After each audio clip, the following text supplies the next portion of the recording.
we have a question here from Rhonda Girl. Do you still talk to Jane? You're going to get asked this question for the remainder of your career. You're going to be 90 in a nursing home, and people will be asking you about Jane. We're friends. We don't speak very often, but she's healthy and happy, and everything's all good. Well, it was like a decade ago, so if I haven't moved on at this point, I'd probably be a little bit of a psycho. Right. No, I'm not over it. And Jane, if you haven't gotten over it and you're still watching, tweet us. Let us know how you're doing. It does watch Billboard.com like every minute, so feverishly waiting for this she moment. Comments all the time. We can't She won't leave you alone, huh? Yeah. So Jane, just lay off a little bit. Come on, give us a break. We have a question here from JD Dragon. Sorry about that, JD Dragon. The advent of Twitter. Okay, this is sort of a long one, so pardon me. The advent of Twitter, you now have an unprecedented, unfiltered, direct connection to your fans. Does that give you pause about what you say or do in public? Yes, absolutely. There's this whole thing of the Fuck same... no!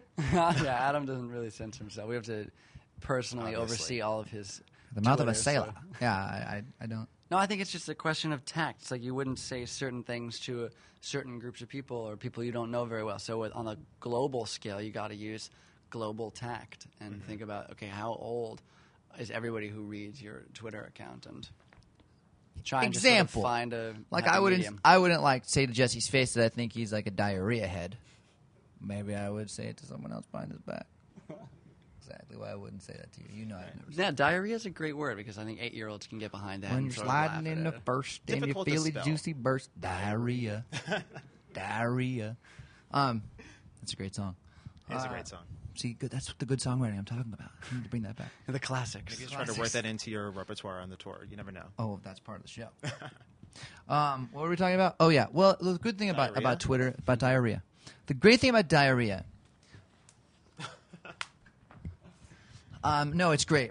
You know, I think that it's kind of become the new fan mail. You know, it's nice to be able to converse with fans and talk to them about things and just be there. You know, that's a great thing. I mean, it makes the most sense, I think, for a band because they have a direct line of communication. I think it's a good thing. I don't like to censor myself too much. You know, I have to in some ways, obviously, because I am like pretty filthy, so I have to kind of chill out a little bit and not offend or upset too many people. But I don't really do that either, so I'm pretty much just myself up there. I mean, you've only cursed once since we've been doing this, so I think you're actually doing pretty good. I know. I'm trying to cut down. I can see you hold back though, so it's. I'm holding back good. so I much. appreciate it. We have a question here from TFAC Band who says, "Hey Jesse, do you miss the hangover beard?" What on earth do you mean, TFAC Band? Must be my long beard that I had like 5 years ago. I miss The Hangover, which is one of my favorite movies. It's a fantastic movie. And the movie. fact that I'm not watching it right now makes me sad. So, in answer to your question, Watch it in yes. your mind. I love this part. Wait. Next question.